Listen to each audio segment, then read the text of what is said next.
Follow me through the pages of time as we travel back to explore Yosemite's yesterdays. The automobile comes to Yosemite. Yosemite National Park was established on October 1st, 1890. The first motor vehicle to enter Yosemite Valley, however, didn't arrive until June 23rd, 1900. The car was a brand new Locomobile, a two-cylinder 10-horsepower steam engine running at 150 pounds of pressure powered the vehicle. Top speed was 50 miles an hour. The vehicle owner was Oliver Lippincott, operator of Art Photo Company in Los Angeles. He was accompanied by Edward Russell, a machine shop owner who squeezed into the narrow seat beside the 300-pound Lippincott. They covered the first leg of the journey, from Raymond to Wawona, in only 5 hours and 18 minutes actual running time, whereas the stage took all day to cover the same 44-mile stretch. "When we stopped at the Grub Gulch to renew our water for steam," Lippincott wrote, "a woman called to her husband to come quick and see something that looks like 2 bicycles with a seat in the middle. Another woman said that the world was surely coming to an end when they began to make things like that." The only unpleasantness occurred on a steep grade about 8 miles above Raymond, when a freighter whose 4-horse team had become unsettled at the sight of the Locomobile on the road. He yelled at its occupants, "What the hell do you bring such a nuisance up into this country? You city people with your contrivances are always making trouble." At Wawona, the hotel porch was crowded with people awaiting sight of the little machine, for word of the adventure had preceded the travelers. Upon arrival, Russell demonstrated the new means of transportation by taking some of the inquisitive guests for rides around the circular drive in front of the hotel.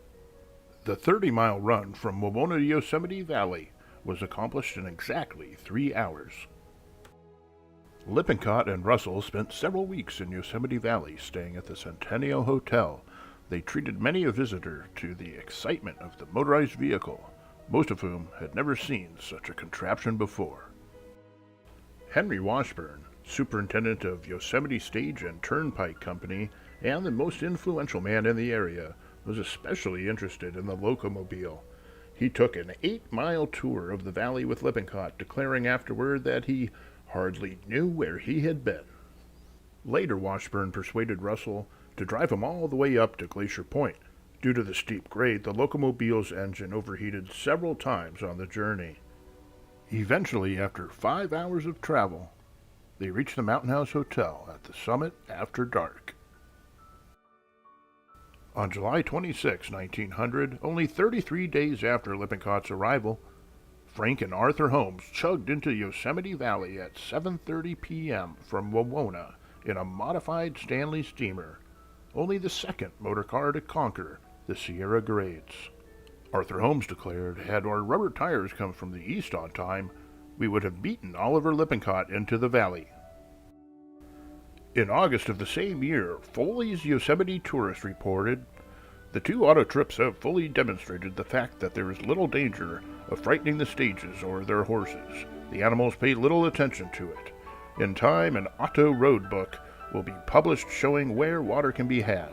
Also, gasoline will be kept at convenient points. The automobile will soon become a prominent factor in Yosemite travel." Despite the publication's optimistic prediction, the impact of the motor car on Yosemite visits was slow in coming. Over the following years, only a handful of motorists dared travel in and out of the valley. In June 1907, all motor vehicles were banned from entering the park, as the roads were deemed to be too steep and narrow to permit the combined operation of stage teams and automobiles. This ban lasted until April 30th, 1913, when the new Secretary of Interior, Franklin K. Lane, announced that he was rescinding the 6-year-old order barring automobiles from Yosemite. To continue to close the park against automobiles, Lane said, would be as absurd as the fight for many years made by old naval men against the adoption of steam in the Navy. I want to make our park as accessible as possible to the great mass of people. In the following years, new routes were formed and roads were paved, making the automobile journey easy and accessible to all. Today, around 1 million motor vehicles enter the park every year. Turns out Oliver Lippincott and his little box on wheels were really onto something.